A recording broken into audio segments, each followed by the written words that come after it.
Assalamualaikum warahmatullahi wabarakatuh. Salam guru penggerak.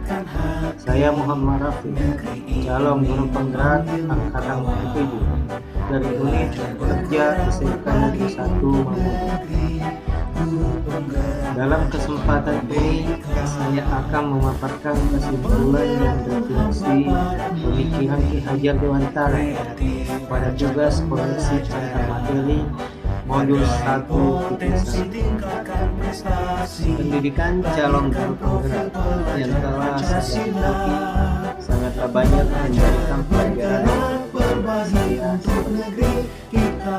ada 6 pokok pemikiran filosofi Hajar Dewantara tentang pendidikan, yaitu pertama, pendidikan sebagai tuntunan dalam konteks sosial budaya, menuntun diwujudkan dalam keteladanan guru dalam proses pendidikan, baik keteladanan sikap, karakter, dan perilaku. Karena anak belajar dari apa yang mereka lihat dan dirasakan. Menuntun juga berarti mendidik dan mengajar anak sesuai potensi, minat, dan potensi. Kedua, kodrat alam dan kodrat zaman. Pendidikan harus mempertimbangkan kodrat alam dan kodrat zaman karena kedua hal ini tidak dapat dipisahkan dalam diri anak.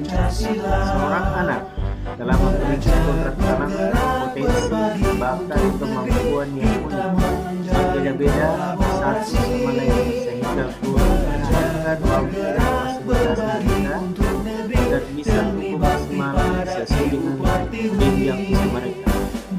Pembelajaran akan menjadi menyenangkan jika dilakukan sesuai keadaan yang baik. Sementara kodrat zaman, bagaimana seorang guru mampu mendidik anak agar siap dipelajari dalam zaman dan harus terus diubah. Prinsip ketiga, ibaratkan sebagai seorang petani. Guru diibaratkan petani yang menyiapkan lahan, memupuk, mengairi, dan membersihkan hama agar bibit tumbuh subur, berbunga, kemudian berbuah. Petani dapat mengupayakan tumbuhnya bibit dengan sebaik-baiknya, tetapi tidak dapat mengubah kodrat bibit menjadi tanaman lain. Demikian pula guru. Guru dapat mengupayakan bertumbuhnya potensi anak dengan sebaik-baiknya, tetapi tidak dapat mengubah kodrat anak. Keempat, prinsip bukan tabula rasa. Anak lahir bukan kertas kosong yang bisa diisi oleh orang dewasa sesuai kehendak. Anak sudah membawa garis-garis dan coretannya masing-masing. Tugas guru adalah menebalkan garis yang baik-baik dan membiarkan garis yang tidak baik agar tidak terluka. Guru menuntun anak agar menampakkan potensi yang menjadi nyata, sekaligus meminimalisasi sifat atau tabiat buruk. Kelima, budi pekerti. Pendidikan itu adalah benih-benih kebudayaan yang dapat mengantarkan murid pada budi pekerti, olah cipta, olah rasa, olah karsa, dan olahraga yang luhur. Dalam budaya Mamuju Sulawesi Barat dikenal istilah mentawin, menjunjung tinggi yang namanya sifat saling menghargai, menghormati, yang merupakan budaya Mandar dan berkembang di Sulawesi Barat. Keenam, berhamba pada anak. Ini berarti pendidikan yang mengutamakan anak, berpusat pada anak dan memuliakan anak. Pendidikan dilakukan untuk satu-satunya tujuan, yaitu membuat anak menjadi selamat dan bahagia. Sebagai pemantik membuat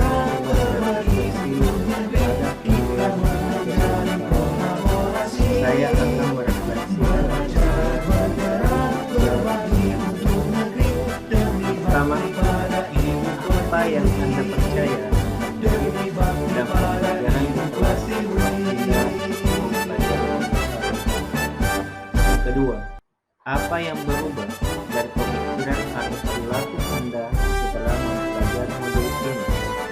Yang ketiga, apa yang dapat segera Anda terapkan lebih baik agar kelas Anda mencerminkan pemikiran ajar dewasa?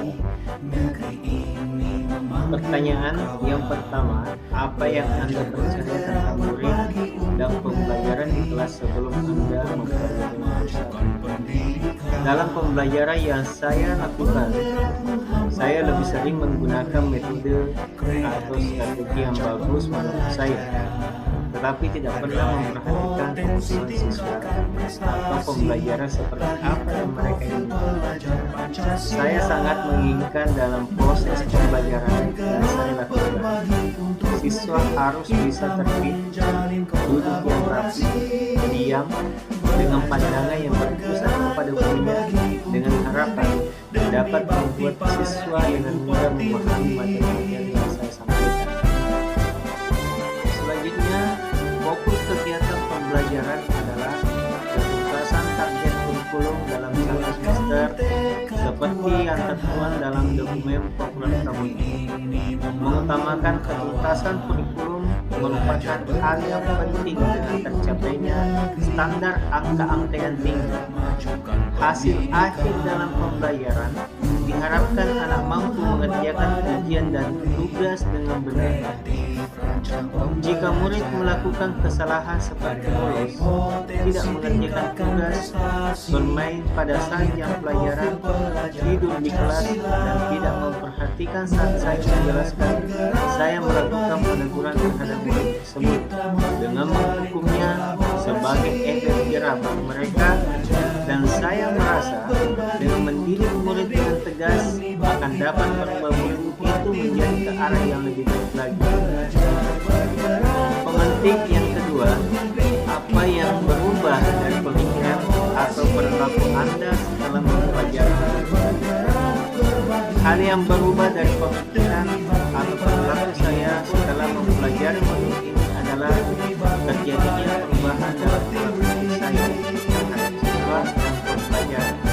Pemikiran saya berubah menjadi harus memberi dukungan kepada anak didik dengan lebih sabar dan ikhlas karena mereka adalah pribadi yang unik dan berbeda-beda.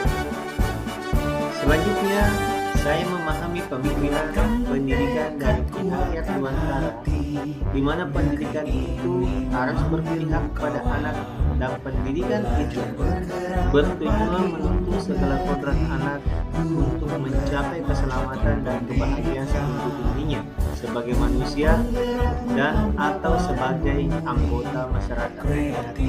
Saya sangat optimis ada mimpi-mimpi dan cita-cita dalam benak setiap murid saat mendatangi sekolah.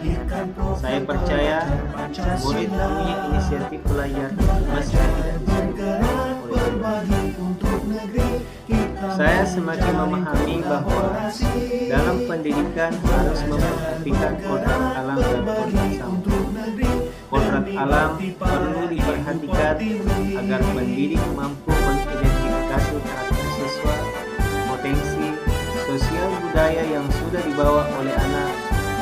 Kita pendidik hanya menuntun agar menuju ke jalurnya sesuai dengan nilai-nilai kemanusiaan. Kodrat saman juga menjadi dasar untuk mengidentifikasi cara menuntun anak dengan menyesuaikan perkembangan peradaban saat ini. Kita tidak boleh menyamakan ketika kita masih belajar yang sudah sangat berbeda dengan saat ini. Saya juga dapat memahami makna dari semboyan pendidikan Ingharso Suntulodo yang artinya menjadi seorang guru harus mampu memberikan suri teladan. Imadio Mangkarso, seorang guru di tengah kesibukannya harus juga mampu membangkitkan dan menggugah semangat murid. Tuturi Handayani, seorang guru harus memberikan dorongan moral dan semangat kerja dan belakang kepada apa yang dapat segera Anda terapkan dengan baik agar kelas Anda mencerminkan yang pertama, merencanakan pembelajaran yang berpihak pada peserta didik dengan pembelajaran yang menyenangkan dengan melibatkan murid sehingga mereka mendapatkan pembelajaran yang bermakna dan menyenangkan. Yang kedua, menerapkan konsep merdeka belajar. Berikan kebebasan kepada murid untuk bereksplorasi dalam melakukan belajar, baik akademik maupun non-akademik. Guru tidak lagi menjadi sumber utama, namun guru harus kreatif agar murid bisa dididik dan diarahkan sesuai dengan kodratnya. Yang ketiga, pembelajaran yang mengutamakan aspek guru.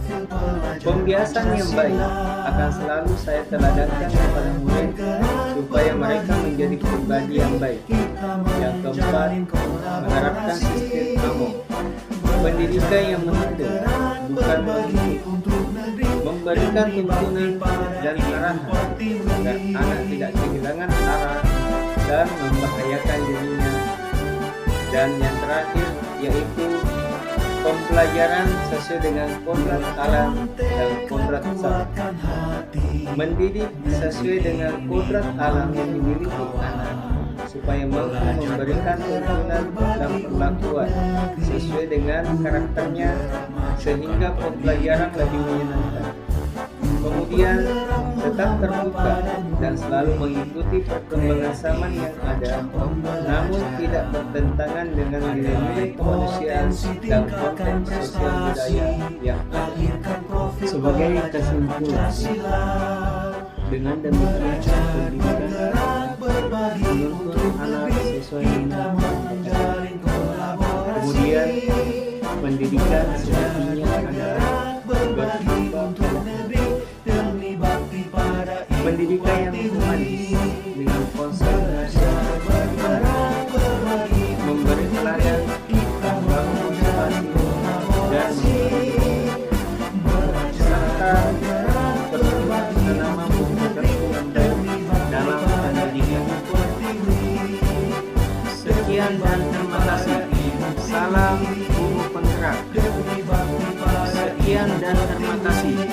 Salam guru